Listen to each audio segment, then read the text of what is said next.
주님이여 이 손을 꼭 잡고 가소서. 약하고 피곤한 이 몸을 폭풍우 흑암 속 해치사 빛으로 손잡고 날 인도하소서.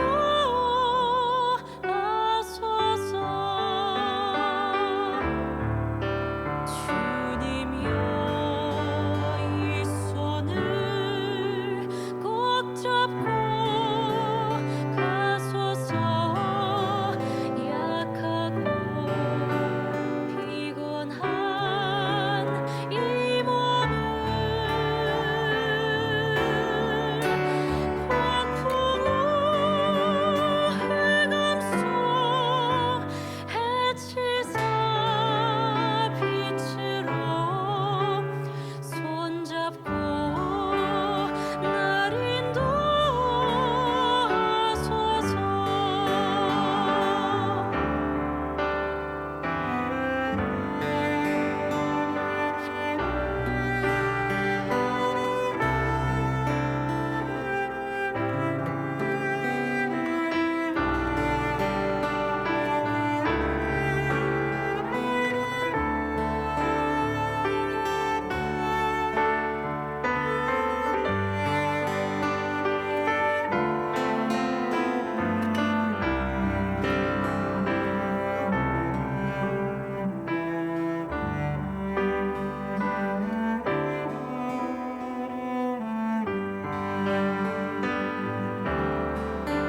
인생이 힘들고 고난이 겹칠 때 주님이여 날 도와주소서.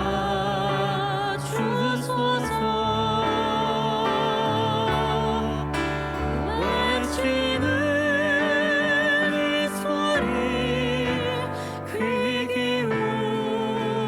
기울이시사 손잡고 날 인도하소서.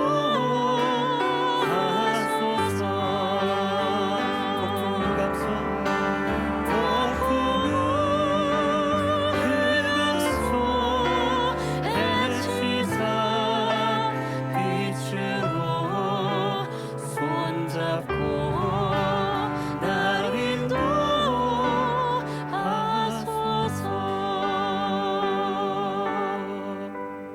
손잡고 날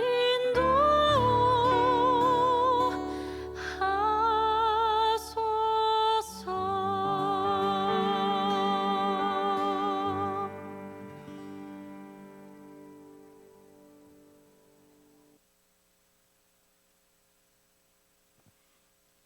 오늘도 그 손 잡고 우리를 하나님의 존전에 또 하나님의 품으로 주님의 도우심으로 우리를 인도하실 그 주님을 바라봅니다.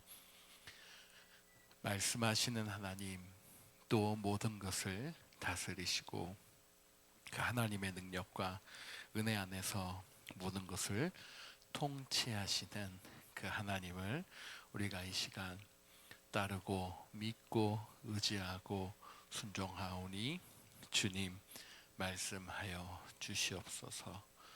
예수님의 그 탄생과 그 예수님의 놀라운 은혜가 우리에게 임하기에 오늘도 우리가 호흡을 하고 오늘도 우리가 두려워 떠는 인생이 아닌 하나님 앞에 감사함으로 기쁨과 찬양의 고백으로 나아가는 인생이 되는 줄 믿습니다. 주님 함께하여 주시옵소서.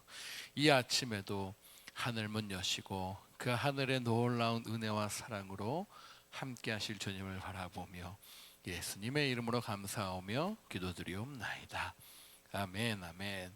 할렐루야. 오늘도 그 하나님의 사랑과 은혜가 이 아침 오늘 시작하는 오늘 하루의 삶 가운데 정말 하나님의 놀라운 그 은혜가 저와 여러분에게 임하기를 주님의 이름으로 간절히 축복합니다.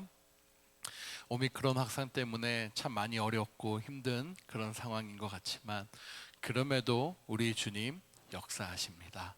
그럼에도 우리 주님 통치하십니다.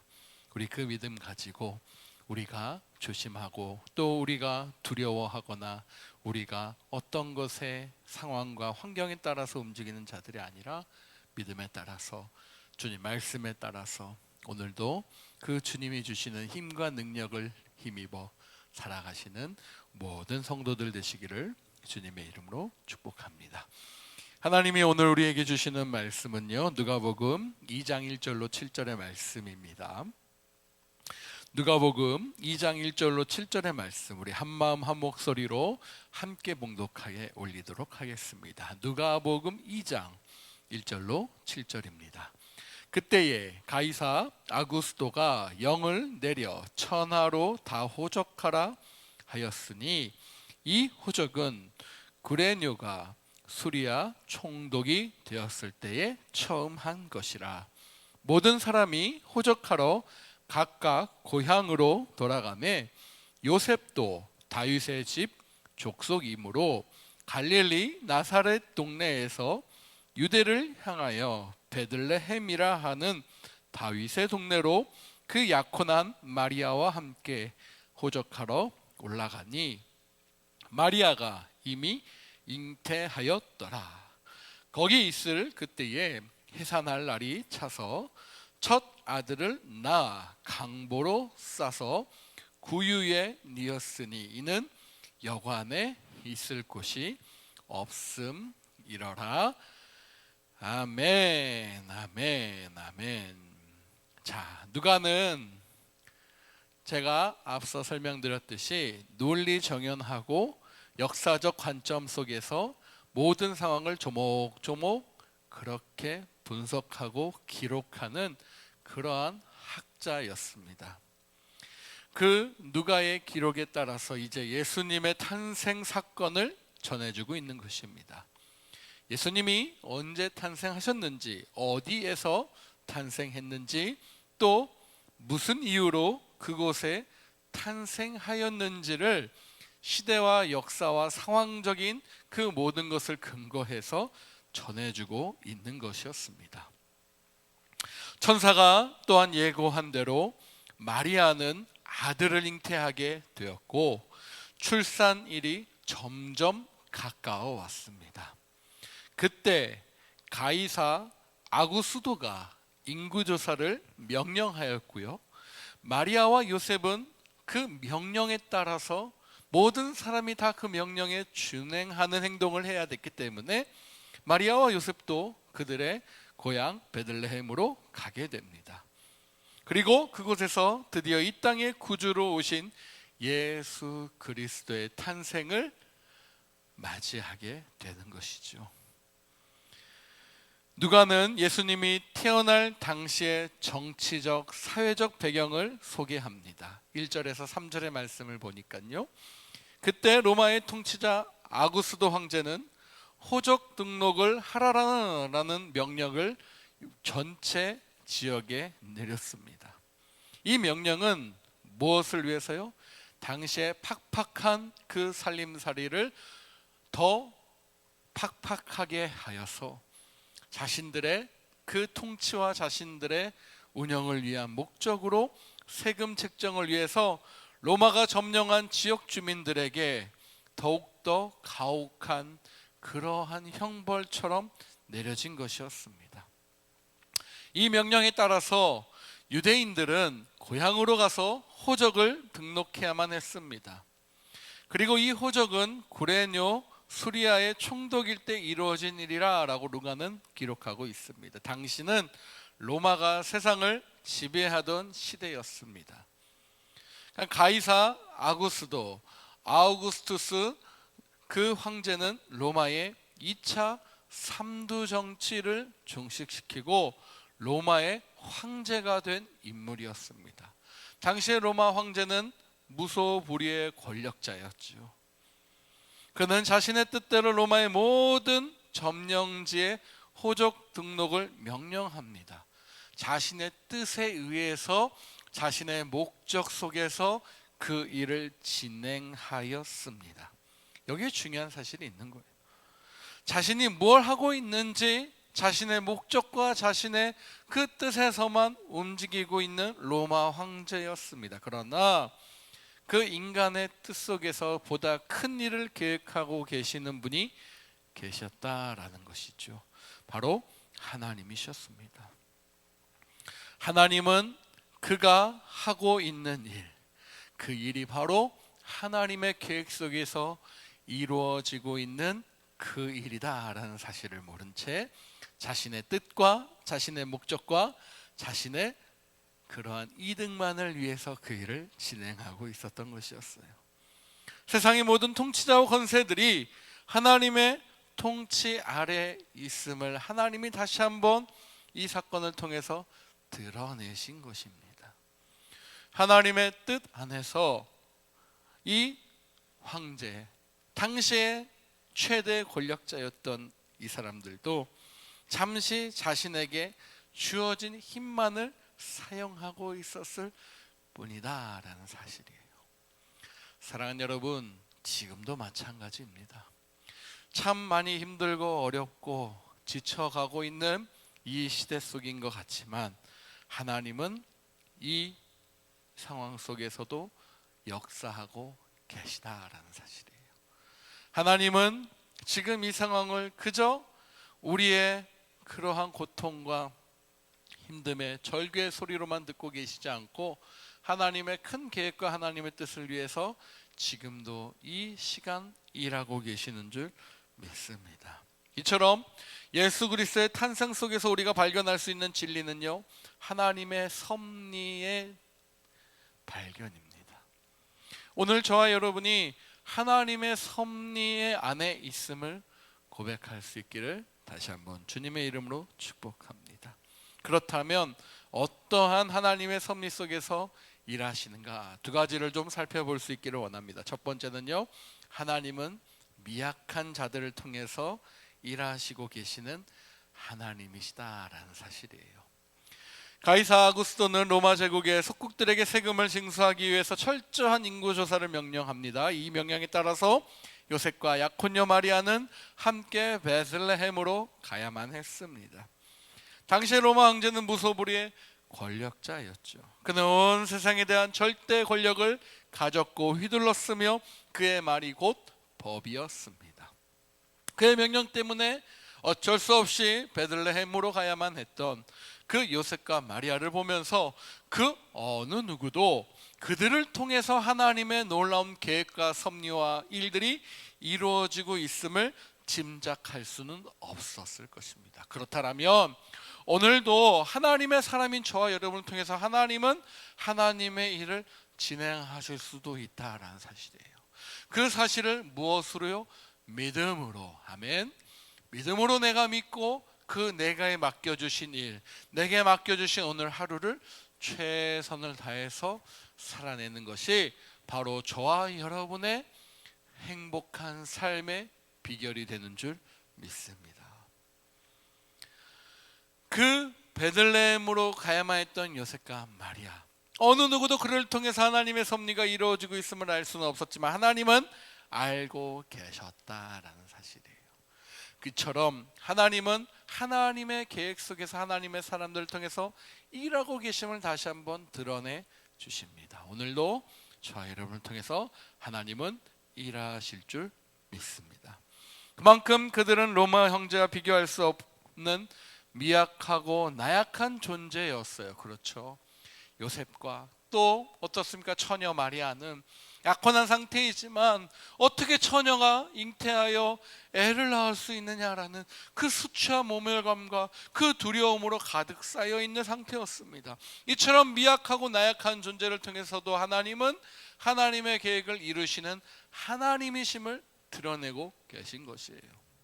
그러나 하나님의 그 놀라운 그 계획 속에는요, 분명한 메시아, 구세주의 탄생을 성취하시는 하나님임을 드러내주고 계시는 것이었어요. 외적으로는 로마 형제가 무소불위의 권력자처럼 모든 것을 통치하고 모든 것을 다스리고 모든 것을 통제하고 모든 것을 관할하는 것처럼 보였지만, 눈에 보이지 않는 우리의 하나님께서 이 세상의 만국의 주인이심을 드러내고 계신 것이었습니다. 이처럼 하나님의 섭리는 세상의 기준으로 볼 때는 보잘것없어 보일 수는 있어요. 그러나 하나님의 섭리는 세상의 기준이 아닌 하나님 나라의 기준으로 운행되어지고 있다는 사실을 잊지 않고 저와 여러분이 믿음으로 고백할 수 있는 오늘 우리의 삶이 되기를 주님의 이름으로 간절히 축복합니다. 예수님도 화려하고 웅장한 궁전이 아닌 초라한 마구간에서 태어나셨어요. 이처럼 초라한 곳에서 태어난 예수 그리스도, 하늘과 땅의 모든 권세를 가지고 지금도 세상을 다스리고 계시는 우리 주님이시다라는 거예요. 그러므로 여러분, 우리의 환경과 또 우리의 상황과 우리의 처지 때문에 나약해지거나 우리의 그 상황적 어려움 때문에 낙심하지 않기를 축복합니다. 이 연약한 우리의 작은 헌신과 노력을 하나님께서 사용하시기에 이 땅에 하나님의 나라를 세우시는 하나님이심을 다시 한번 오늘 말씀을 통해 저와 여러분에게 말씀해주고 있는 것이에요.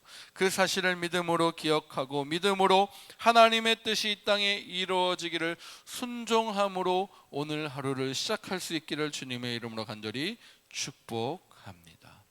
두 번째는요, 하나님의 약속은 반드시 이루어진다라는 사실이에요.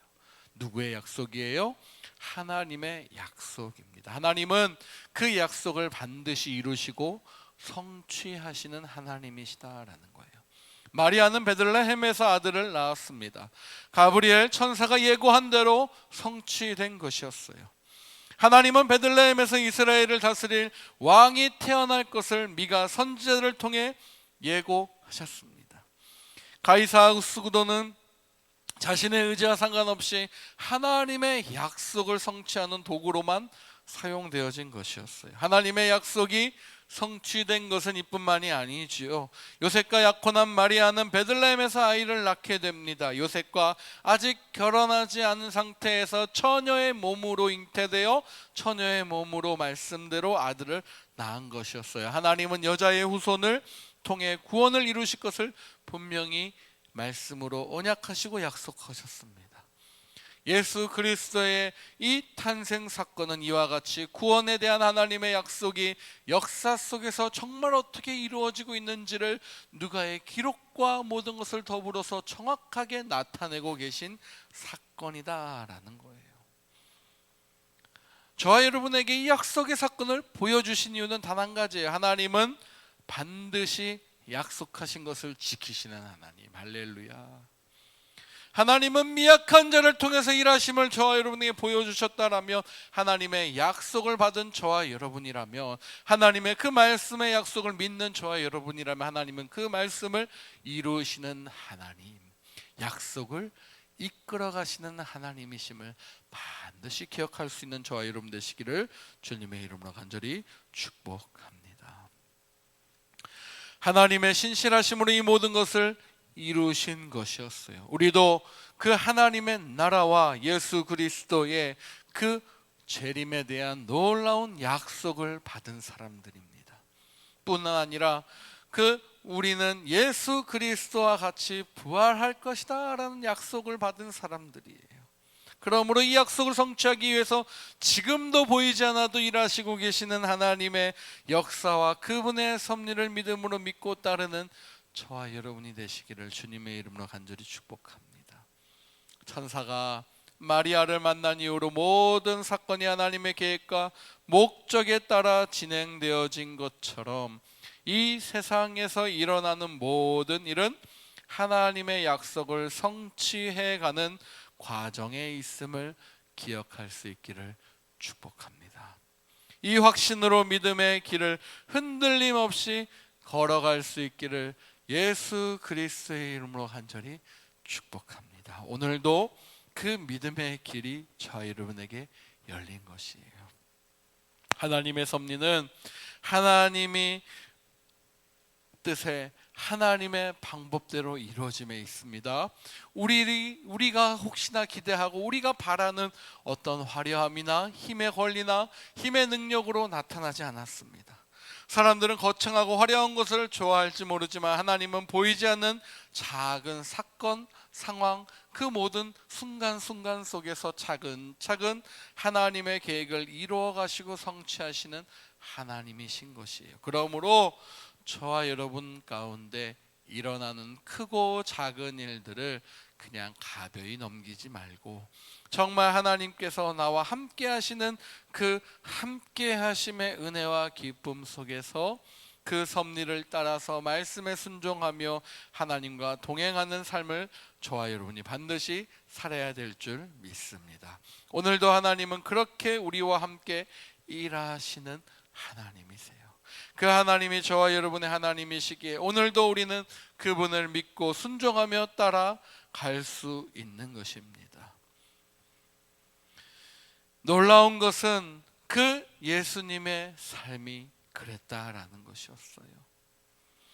여우도 굴이 있고 공중의 새도 거처가 있으되 인자는 머리 둘 곳이 없었다라고 한 그 하나님의 그 아들 독생자 예수 그리스도의 삶, 우리는 그 아비의 마음을 모르고 그 아들의 마음도 모르나 성령님의 마음도 모르는 그러한 무지한 자, 그렇게 나밖에 모르는 나임에도 하나님이 나를 위하여서 독생자 예수 그리스도를 이 땅에 보내심으로 우리를 구원케 하시는 놀라운 사랑의 대상이 나다라는 사실을 저와 여러분이 반드시 잊지 않고 빚진 자로서, 은혜 입은 자로서 그 놀라운 비범함이 평범한 삶의 여정 속에서 이루어지는 그 놀라운 그 그림을 보여주신 것처럼 오늘도 저와 여러분의 평범한 삶을 그저 그냥 소비하거나 그저 그냥 기대 없이 살아가는 그러한 패배자의 삶의 모습이 아닌 정말 기쁨과 하나님의 계획 속에서 무엇인가에 따라서 내 상황에 그것을 기대하는 그런 자들의 모습이 아닌 정말 하나님을 믿고 신뢰하는 그 믿음과 신뢰 속에서 감사함으로 겸손하게 오늘 하루를 살아갈 수 있는 저와 여러분 되시기를 주님의 이름으로 간절히 축복합니다. 축복합니다. 오늘도 하나님의 섭리는 이루어집니다. 아멘. 우리 같이 한번 기도하죠. 기도하실 때 하나님, 오늘도 하나님의 섭리는 우리들이 원하는 모습과 우리들이 원하는 그림대로 나타나지 않습니다. 하나님의 그 섭리는 하나님이 원하시는 대로 하나님이 그리시는 방법으로 보이지 않아도 일하고 계시는 하나님, 느껴지지 않아도 그 모든 상황을 다스리고 계시는 하나님, 그 하나님의 길을 내가 따라 살아갈 수 있는 우리가 되게 도와주시옵소서.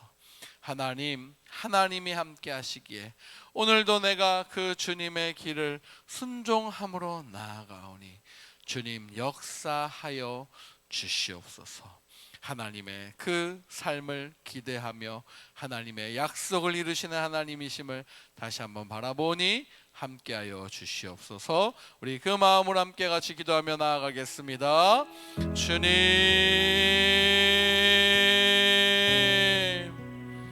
아버지 함께 하시는 하나님이십니다. 아버지,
이곳에 계셔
이루시는 기적의 주 어둠 속의 빛 그는 나의 하나님 주 예수 이곳에 계셔 나 경배해 주 경배해 이곳에 운행하시며 일하시네 주 경배해 모든 먼 지시는 주 나 경배해 주 경배해 우리 맘 치유하시네 나 경배해 주 경배해 주님 놀라신 길을 만드는 기적의 주 어둠 속의 빛 그는 나의 하나님 약속 이루시는 기적의 주 어둠 속의 빛 그는 나의 하나님 모든 성 돌이키시네 나 경배해 주 경배해 우리 맘 회복하시네 나 경배해 주 경배해 주는 놀라신 길을 만드는 기적의 주 어둠 속의 빛 그는 나의 하나님 약속을 이루시는 분 기적의 주 어둠 속의 빛 그는 나의 하나님 주는 놀라신 길을 만드는 기적의 주 어둠 속의 빛 그는 나의 하나님 약속을 이루시는